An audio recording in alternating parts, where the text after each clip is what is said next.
Hello दोस्तों, स्वागत है आपका फिर से संजय राघव क्लासेस में। आज हम क्लास 12th का पहला चैप्टर और उस पहले चैप्टर में टाइप्स ऑफ फंक्शन के बारे में बात करेंगे।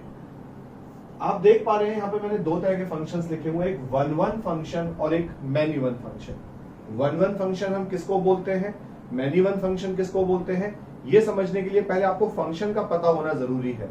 और अगर आप फंक्शन पता करना चाहते हैं तो उसका मैंने लिंक अपने डिस्क्रिप्शन बॉक्स में दे दिया है। आप वहां से जाकर पहले ये समझें कि फंक्शंस कहते किसको हैं, उसके बाद ही आपको ये समझ में आएगा कि वन वन फंक्शन और मैनी वन फंक्शंस क्या होते हैं।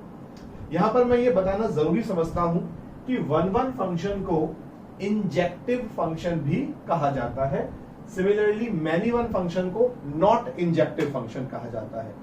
क्या होता है वन वन फंक्शन, अभी आप समझेंगे। यहां पर मैंने यहां पर दो सेट्स बनाए हैं। पहले वाले सेट में मान लीजिए एलिमेंट है ए, बी और सी, और दूसरे वाले एलिमेंट सेट में एलिमेंट्स हैं 1, 2 और 3। एक और एलिमेंट ले लेते हैं, मान लीजिए मैंने एक एलिमेंट और ले लिया 4। अब जरा देखिए वन वन फंक्शन में क्या होता है, ए का जो रिलेशन है वो केवल एक ही एलिमेंट के साथ है सेट बी में। इस प्री इमेज का इस इमेज के साथ रिलेशन है, इसका मान लीजिए इसके साथ है और इसका मान लीजिए इसके साथ है। अब मैं अगर आपसे पूछता हूं कि जितने भी एलिमेंट्स आपको यहां पे दिखाई दे रहे हैं उन सभी एलिमेंट्स का किसी एक एलिमेंट्स के साथ ही रिलेशन है, आप कहेंगे सर ये वाला एलिमेंट खाली रह गया, इससे कोई फर्क नहीं पड़ता। So what is meant by a one one function, each and every pre-image should have a unique and a different image in set B। ऐसे फंक्शन को वन वन फंक्शन या इंजेक्टिव फंक्शन कहा जाता है। बात आती है कि मैनी वन फंक्शन किसको कहते हैं। मैनी वन फंक्शन में फिर से हम एक एग्जांपल के थ्रू समझने की कोशिश करते हैं। मान लीजिए यहां पर वन का रिलेशन भी, ए का रिलेशन भी वन के साथ है, बी का रिलेशन भी वन के साथ है और सी का रिलेशन 3 के साथ है। Now what you observe here, यहां आप क्या देख रहे हैं कि दो एलिमेंट ऐसे हैं सेट ए में जिनकी सेम इमेज है। Many elements more than one, जब हम मैनी बोलते हैं तो more than one elements are related to the same element in set B. और अगर ऐसा होता है तो ऐसे फंक्शन को हम मैनी वन फंक्शन कहते हैं। अगर मैं इसको यहां से हटाकर यहां पर कर दूं और अभी आपसे पूछूं क्या ये वन वन फंक्शन है, आप कहेंगे सर वन वन नहीं है, ये मैनी वन फंक्शन है। Many elements of set A are related to a single element of set B. तो ऐसे फंक्शन को मैनी वन फंक्शन या हम नॉट इंजेक्टिव फंक्शन कहा करते हैं। यहां पर क्या है कि कोई भी एलिमेंट जो यहां पर है उसकी केवल और केवल एक इमेज है और वो जो इमेज है वो डिस्टिंक्ट इमेज है। ए का अगर 2 के साथ रिलेशन है तो किसी और एलिमेंट का 2 के साथ नहीं हो सकता। ऐसे फंक्शंस को वन वन फंक्शंस और ऐसे फंक्शंस को मैनी वन फंक्शन कहते हैं। वन वन और मैनी वन फंक्शन के बाद जो दो और क्लासिफिकेशन हमारे पास होती हैं उनमें से एक है ऑन्टो फंक्शन और एक है इनटू फंक्शन। ऑन्टो फंक्शन को हम सरजेक्टिव फंक्शन भी कहते हैं और जो ऑन्टो नहीं होते, इनटू फंक्शन होते हैं, उन्हें हम नॉट सरजेक्टिव फंक्शन कहते हैं। आपको याद है कि फंक्शन की डेफिनेशन में हमने एक बात करी थी कि कोई भी एलिमेंट हमारा सेट ए में खाली नहीं रहना चाहिए। क्या सेट बी में एलिमेंट खाली रह सकता है, आपको याद है रह सकता है for the definition of a function. लेकिन जब हम ऑन्टो फंक्शन कहते हैं, मान लीजिए हमारे पास फंक्शन है कुछ इस तरह का, ए का रिलेशन ई के साथ है, बी का रिलेशन आर के साथ है और क्यू का रिलेशन, सी का रिलेशन क्यू के साथ है। अब मैं अगर आपसे पूछता हूं पहला क्वेश्चन, क्या ये वन वन फंक्शन है, तो आप कहेंगे यस सर ये बिल्कुल वन वन फंक्शन है। ए का एक ही इमेज है, बी की एक ही इमेज है और सी की भी एक ही इमेज है। अब ऑन्टो फंक्शन कब बोलेंगे, जरा गौर से देखें, इस सेट के सारे एलिमेंट्स को हम क्या बोलते हैं, कोडोमेन बोलते हैं। Codomain, so what is the codomain of this, P, Q and R. And what is the range of this function? Once again P, Q and R. अगर किसी फंक्शन में जो कोडोमेन होती है अगर वो रेंज के इक्वल होती है, दूसरे शब्दों में हम ये कह सकते हैं कि इस वाले सेट में कोई भी एलिमेंट खाली नहीं रहना चाहिए। यहां पे तो definitely as per the definition of function no element left out here, but if there is no element और you can say there is no image which is not having a pre-image, then this type of function is known as onto function, or you can call it a surjective function. So you observe here the elements of the codomain, or you can say the codomain of this function is P, Q and R. A set consists of P, Q, R. And what is the range of this function? Once again P, Q and R. So if they are equal, then the function is known as onto function. Let us take what do you mean by into function. हम same question लेते हैं, same example से बात करते हैं। इसके अंदर हमने अब की बार 4 एलिमेंट हमने लिए हुए हैं। इसका इसके साथ रिलेशन है, इसका इसके साथ रिलेशन है और इसका इसके साथ रिलेशन है। फिर से एक क्वेश्चन, क्या ये 1-1 फंक्शन है? यस, डेफिनेटली ये एक 1-1 फंक्शन है। लेकिन क्या ये ऑन्टो फंक्शन है या इनटू फंक्शन है? तो हमें कोडोमेन को और रेंज को देखना होगा। If I ask you what is the codomain of this function, अगर हम कोडोमेन की बात करें तो you will say the codomain of this will be P, Q, R and S. A set consists of these 4 elements. And what about the range of this function? The range of the function will be P, Q and S. And once again, क्या ये दोनों equal है? तो आपने क्या देखा कि codomain is not equals to the range of the function. यहां पर एक एलिमेंट कम है, और अगर ऐसा होता है तो हम इस फंक्शन को इनटू फंक्शन या नॉट सर्जेक्टिव फंक्शन कहते हैं। मैं एक और एग्जांपल आपको देना चाह रहा हूं। अभी जैसे इस केस की अगर हम बात करें, इस केस का अगर हम प्रॉपर नाम देने की बात करें तो इस फंक्शन को हम कहेंगे दिस फंक्शन इज 1-1। ये 1-1 तो है और 1-1 के साथ साथ ये फंक्शन हमारा एक इनटू फंक्शन है, तो we call this as 1-1 into function. अगर हम यहां पर एक और एलिमेंट ले लें D, और D का मान लीजिए मैं इसके साथ बना दूं, फिर मैं रिलेशन मैंने D का भी P के साथ बनाया। मेरा आपसे क्वेश्चन है, क्या ये 1-1 फंक्शन है? तो आप कहेंगे नहीं सर, ये 1-1 फंक्शन तो नहीं है, क्योंकि D और A दोनों के दोनों एक ही एलिमेंट के साथ रिलेट हो रहे हैं। ये डेफिनेटली मैनी वन फंक्शन है, और अगर ये मैनी वन फंक्शन है तो हमने लिखा मैनी वन, और फिर अगली बात आई, क्या ये फंक्शन इनटू फंक्शन है या ऑन्टो फंक्शन है? तो फिर से आपने वही चेक किया, कोडोमेन क्या है और रेंज क्या है। आपने देखा कोडोमेन और रेंज दोनों की दोनों सेम है, तो ऐसे फंक्शन को हम क्या बोलेंगे? Many one onto, many one onto function. This is your 1-1 into function and this is your many one onto function.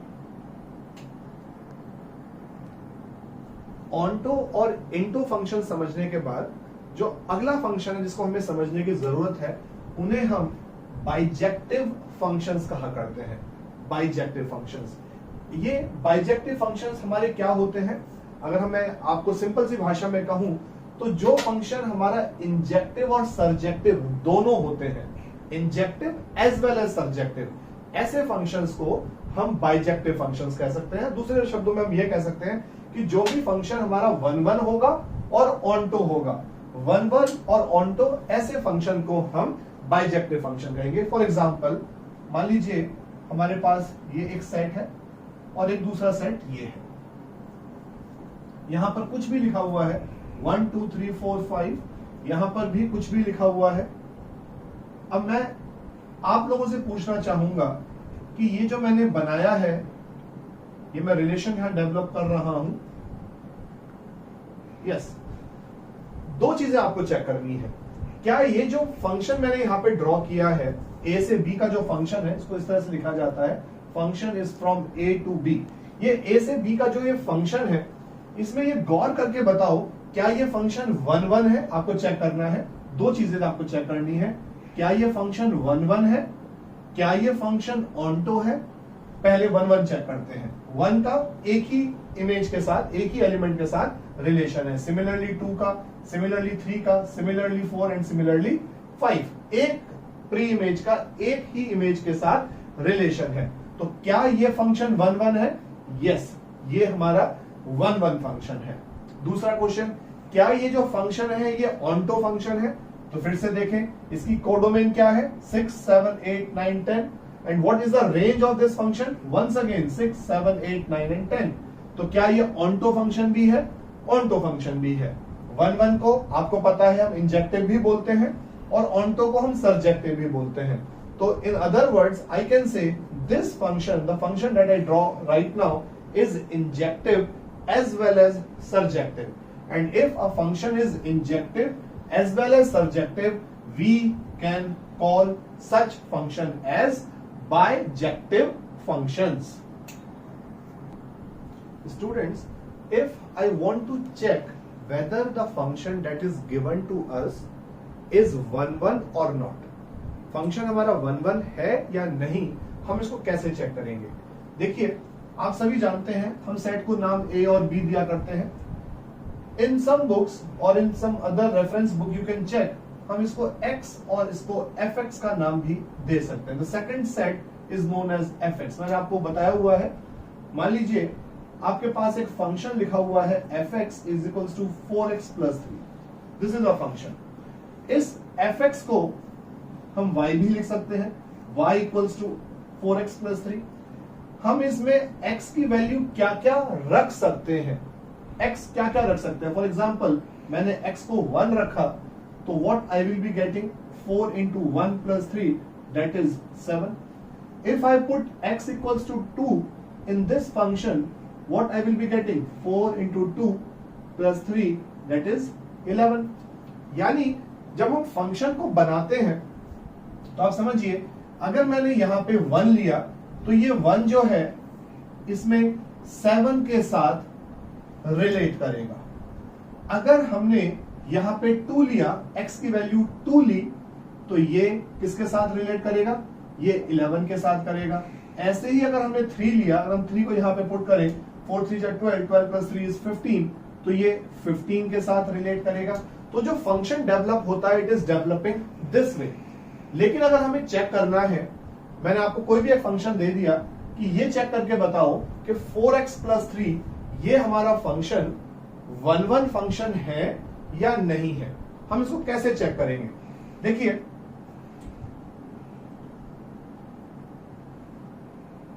हमारे पास दो सेट्स हैं ए और बी। यहां मैंने x1 लिया, यहां x2 लिया। जब आप x1 डालोगे तो यहां से आपको क्या मिलेगा? You will get fx1। Same way अगर हमने फंक्शन में x2 पुट किया, what you will be getting? You will be getting fx2। यानी अगर x1 और x2, यहां ध्यान से देखिए, ये दो डिफरेंट एलिमेंट्स हैं। x1 और x2 अगर हमारे दो डिफरेंट एलिमेंट्स हैं, and as a result of this fx1 is equal to, is not equal to fx2। fx1 और fx2 ये भी दो डिफरेंट चीजें निकल कर आ रही हैं।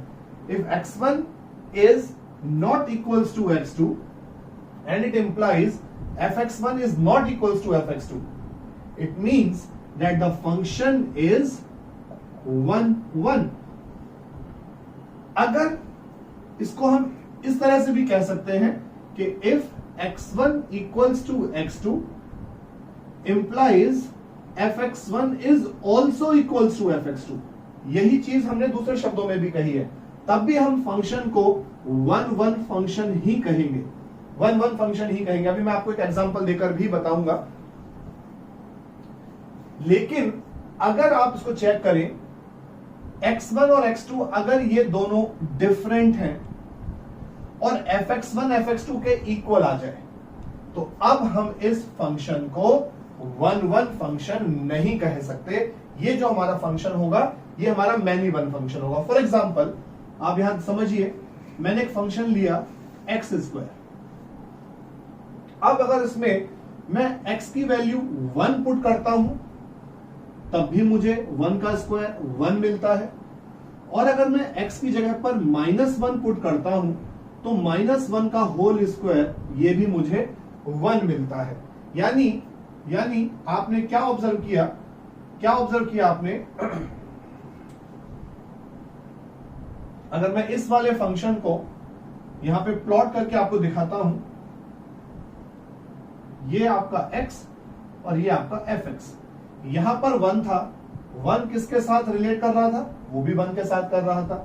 आपने -1 लिया, वो भी किसके साथ रिलेट कर रहा है, वो भी हमारा 1 के साथ रिलेट कर रहा है। अगर मैं x की जगह 2 लूंगा तो 2 किससे रिलेट करेगा, 4 से रिलेट करेगा। और अगर मैं -2 लेता हूं तो वो भी किससे रिलेट करेगा, वो भी 4 से रिलेट करेगा। नाउ व्हाट यू ऑब्जर्व कि there are 2 pre images having the same image, two pre images having the same image.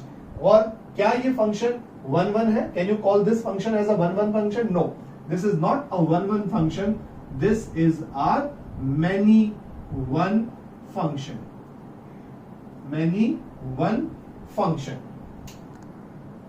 अभी हमने चेक किया कि हम कब फंक्शन को 1 1 कह सकते हैं, और you can say what is the criteria to check out whether the function is 1 1 और नॉट। Similarly, if I want to check whether my function is onto function or not, I told you just now that if the codomain of the function is equal to the range of the function, then we call the function as onto function.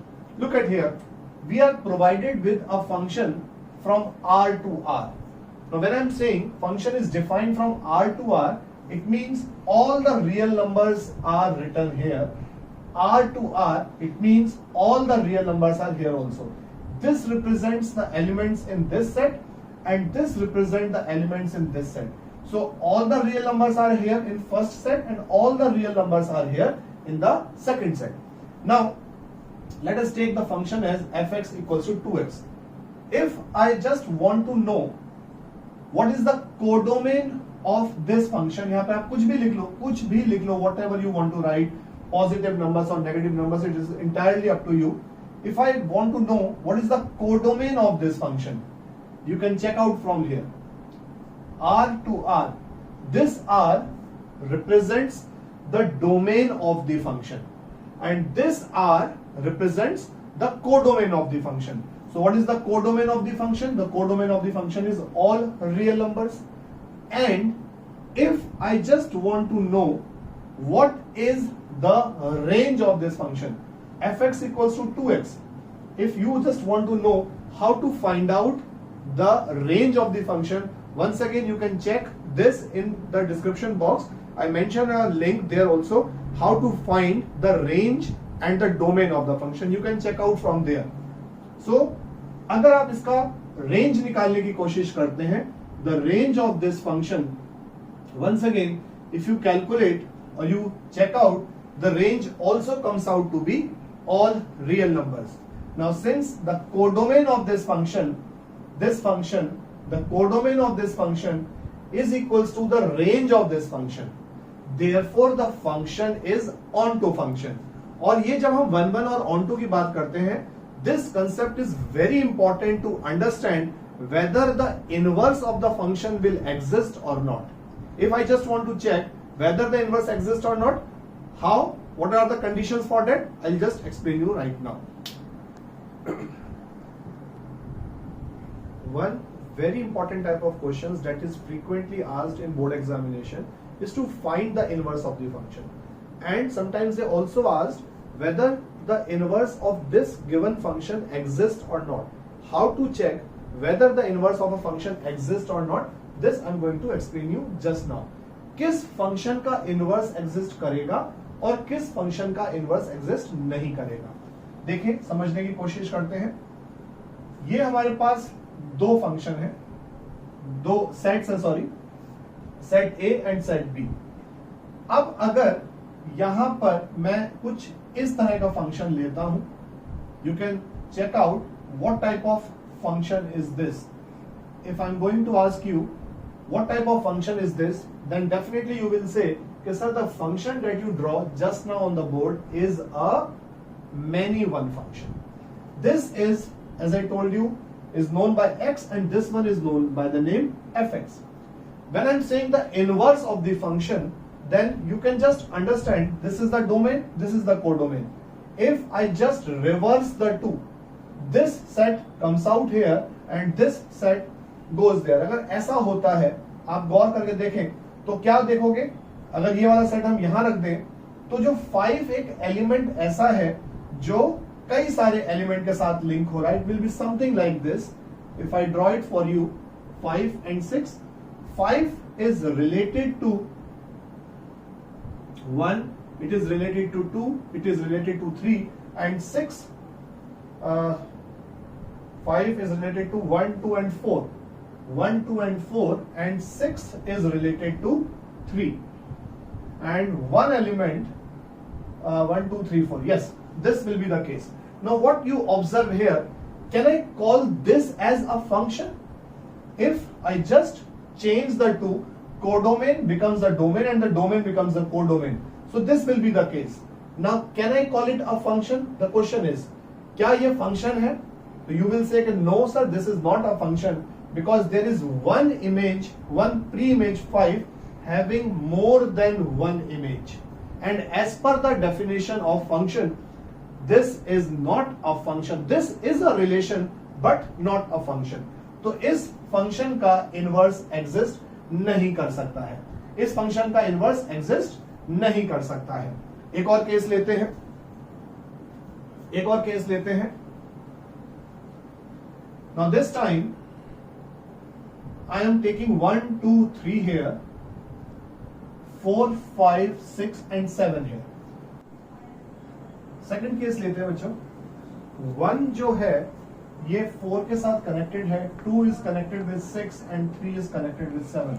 Now if I'm going to ask you what type of function is this, then definitely you will say sir this is 1 1 and at the same time this is into function because 5 is left out here. The codomain is not equal to the range of the function. Now if I want to find the inverse of this function, so what will be the case? You will observe that B will come in place of domain and A will come in the place of codomain. So here we have 4, 5, 6 and 7 and here we have 1, 2 and 3. So 4 is related to 1, 6 is related to 2 and then 7 is related to 3. Now once again, what you observe that in this case, this element is left out here. So once again, if I'm going to ask you, is this a function? You will say, sir, this is not a function because one element is left out in set A. Hence, it is not a function. So I can say, what are the conditions for the function so that its inverse will exist? Number 1, the function must be a 1 1 function. अगर हमारा function 1 1 होगा तभी उसका inverse exist करेगा. And the second condition is that the function must be onto. Function must be onto. इन दोनों चीजों को हम मिलाकर हम ये कह सकते हैं, आपको पता है we call injective as 1 1. तो फंक्शन हमारा इंजेक्टिव भी होना चाहिए, फंक्शन हमारा सर्जेक्टिव भी होना चाहिए.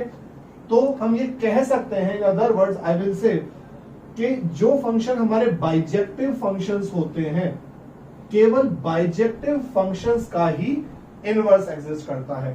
सो for the inverse of the function there are two condition. Condition number 1, function must be injective, function must be surjective, or in other words I can say the function must be bijective. Let us have a question. A function is defined from R to R. So when I'm saying function from R to R, it means this R is representing the domain of the function and this R is representing the codomain of the function. And what is R? All real numbers. The function is given as 4x plus 3 and the question is show that this function is invertible and find the inverse of f. So I told you there are two conditions. Number 1, the function must be 1 1. हमारा function 1 1 होना चाहिए. So let us check whether this function fx equals to 4x plus 3 is 1 1 or not. If I am going to find out fx1, in place of x हम क्या रखते हैं? x1, तो क्या बन जाएगा बच्चों? It becomes 4x1 plus 3 and in place of x if I write x2, what it will be 4x2 plus 3. हमने कहा let fx1 is equals to fx2. हमने इसको assume किया कि let these two are equal to each other. What is fx1? In place of fx1 I can write 4x1 plus 3. In place of fx2 what can I write? I can write 4x2 plus 3. And when I simplify this, what it will be? It comes out as x1 equals to x2.